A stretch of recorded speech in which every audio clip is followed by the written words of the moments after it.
do Filho e do Espírito Santo. Amém. Bendita seja a Santíssima Trindade em indivisível unidade. Proclamamos que teve misericórdia de nós. Olá, seja bem-vindo ao nosso curso de História da Igreja. Eu sou o professor Ricardo e nós vamos hoje começar a nossa 9ª aula. Mas antes da aula tem que cumprir uma promessa. Eu disse que pesquisaria a origem da invocação de Nossa Senhora da Saúde, que é a imagem que está nos acompanhando aí pelas últimas aulas, e como houve um pedido, nós vamos fazer. Eu encontrei algumas referências e vou trazer 3 para vocês. Existe, a mais antiga das que eu encontrei, uma Nossa Senhora da Saúde no México, na região de Michoacán. Essa imagem foi feita pelos índios com materiais próprios da sua cultura no ano de 1538. E, posteriormente, foi feito um hospital para cuidar dos índios ali na região e a imagem foi levada para lá, onde ela ganhou fama de milagrosa. Depois foi erguido um santuário para acolher essa imagem. Então temos aí Nossa Senhora da Saúde em Michoacán, no México.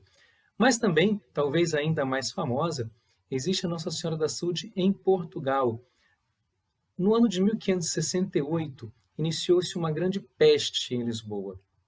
E foram muitos os mortos. No auge da peste, a média de mortes diária na cidade era de 600 vítimas por dia. O povo passou a organizar procissões de penitência, pedindo a intercessão de Nossa Senhora. Durante 9 meses, os portugueses suplicaram a Nossa Senhora. E a peste, pouco a pouco, passou a fazer menos vítimas. Em 20 de abril de 1570, já com a peste praticamente debelada, a cidade fez uma grande festa em honra à Nossa Senhora para agradecer pela intercessão. Por isso a imagem usada nas procissões ganhou o título de Nossa Senhora da Saúde e é venerada em Portugal até os dias de hoje. Pensar que no Rio e em São Paulo estamos planejando um grande carnaval para o fim da pandemia. Sinal dos tempos. Também a terceira referência, e eu quis trazer porque é uma das menos esperadas por nós, por não ser um país de maioria cristã, é o Santuário de Nossa Senhora da Boa Saúde de Vailanchani, espero ter pronunciado bem. Fica na Índia. A população católica da Índia ela é minoritária, mas os portugueses passaram por lá no tempo das grandes navegações e deixaram, sim, uma comunidade católica. Esse santuário atrai 2 milhões de romeiros por ano e é conhecido como a Lourdes do Oriente. Essas referências eu trouxe atendendo ao pedido de uma pessoa que uma pessoa fez nos comentários, que por acaso é uma pessoa muito querida, e eu vou fazer um outro desafio. Dessa vez, só uma pessoa fez um pedido nos comentários. Para esse vídeo, meu desafio é que todos vocês que estão assistindo coloquem pelo menos um oi nos comentários. Pode ser também uma dúvida, um outro pedido, ou quem sabe uma solicitação de um tema da história da igreja que a gente não tenha tratado ainda. Então fica aí o desafio para vocês interagirem nos comentários no final desse vídeo.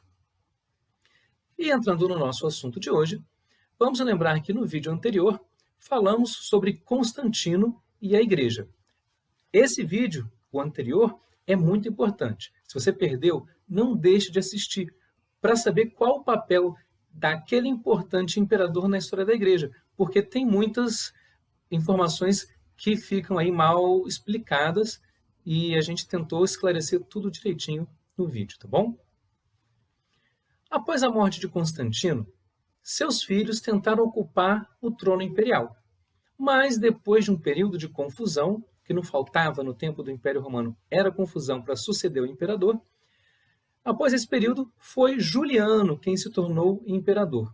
E ele ficou conhecido como Juliano o Apóstata, porque tentou proibir novamente o cristianismo e restabelecer o culto pagão. Entretanto, o seu reinado foi curto e não foi suficiente para proscrever o cristianismo, que naquela altura já ocupava um espaço muito significativo na sociedade romana. Assim, todos os imperadores que sucederam a Juliano eram cristãos. Bem, cristãos à sua maneira. Valentiniano I, por exemplo, tinha o hábito de alimentar suas ursas com os seus desafetos políticos. No ano 378, Teodósio foi nomeado imperador do Oriente. Você se lembra que Constantino tinha unificado novamente o império. Durante o seu período de governo, houve somente um imperador. Não lembra? Então coloca nos comentários, professor, eu tinha esquecido. Ou se lembra, professor, eu lembrei. Mas depois da morte de Constantino, o império voltou a ser governado por mais de um imperador ao mesmo tempo. E Teodósio, que era nascido na Península Ibérica e tinha sido criado em uma família cristã, se tornou imperador e vai ocupar um papel muito importante na história da Igreja, porque no ano 380 ele promulgou o Edito de Tessalônica.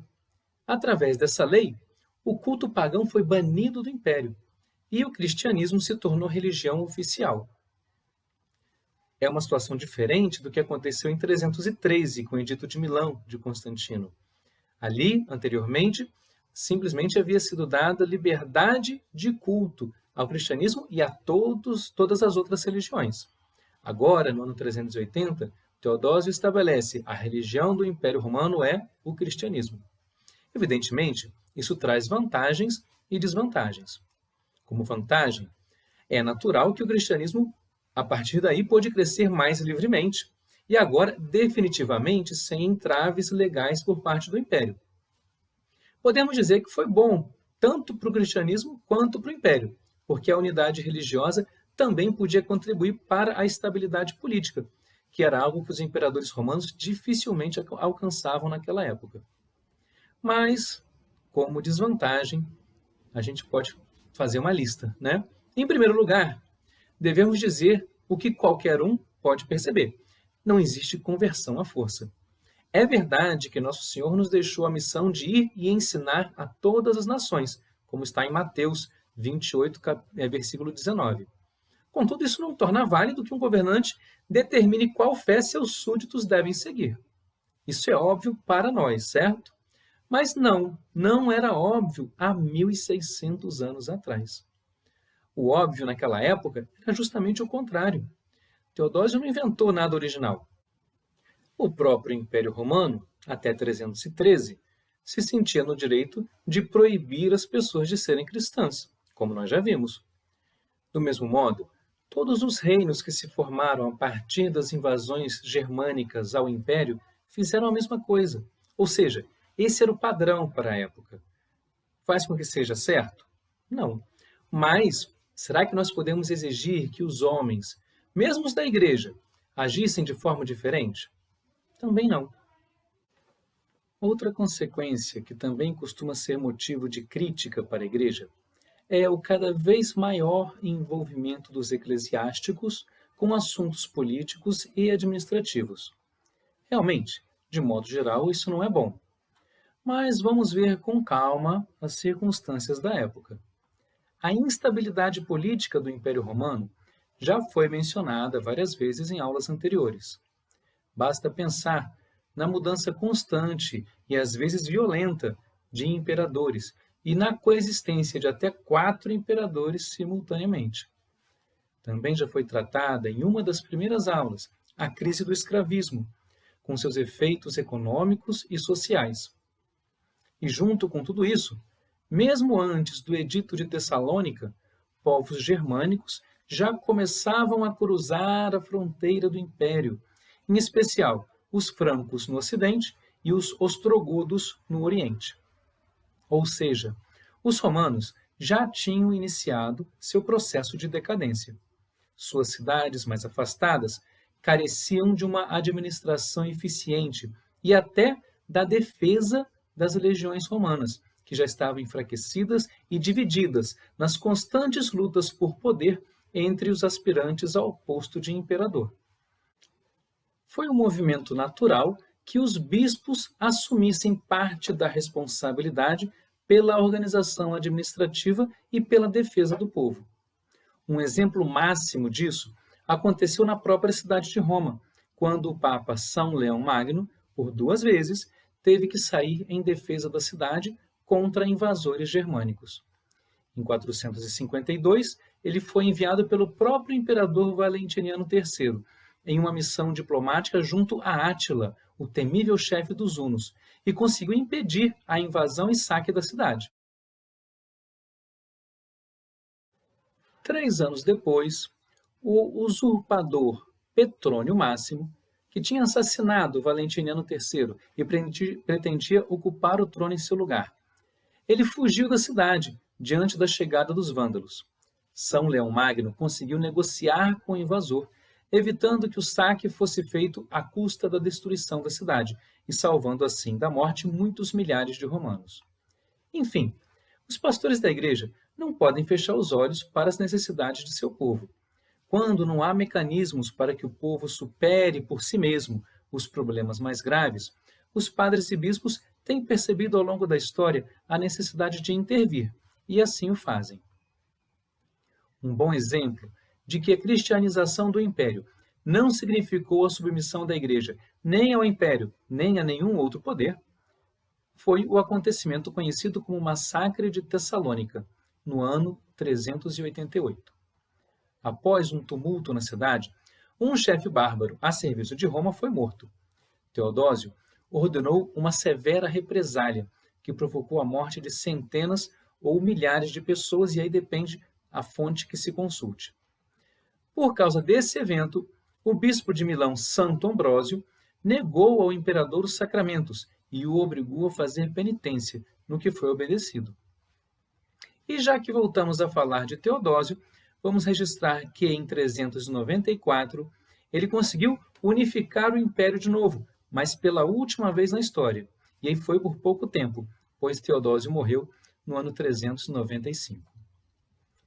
Para completar essa aula, vamos citar alguns outros exemplos de que a Igreja não se submeteu ao Império por causa das ações favoráveis dos imperadores. Eu vou começar citando 4 santos que viveram entre o Edito de Milão em 313 e o Edito de Tessalônica em 380, um período em que já não havia perseguição e, mesmo assim, eles sofreram represálias do poder imperial. São Cirilo de Jerusalém foi exilado 3 vezes. Santo Atanásio sofreu 5 exílios. São Gregório de Nissa sofreu 1. E Santo Hilário de Poitiers combateu o imperador por tentativas de ingerência sobre disputas teológicas e disciplinares. E depois combateu os arianos, uma heresia, mas eles então contavam com a simpatia do imperador, e Santo Hilário acabou passando 5 anos no exílio por isso. Após 380, o ano do Edito de Tessalônica, a coisa não melhora.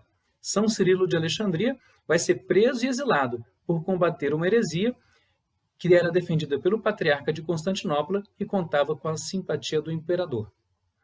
São João Crisóstomo morreu no exílio por combater os excessos e a falta de moral na corte de Constantinopla.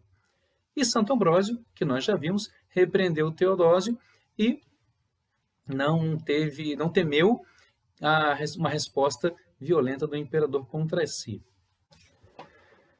Terminando essa aula, nós vamos terminar também essa primeira sequência de aulas que foram ambientadas no Império Romano.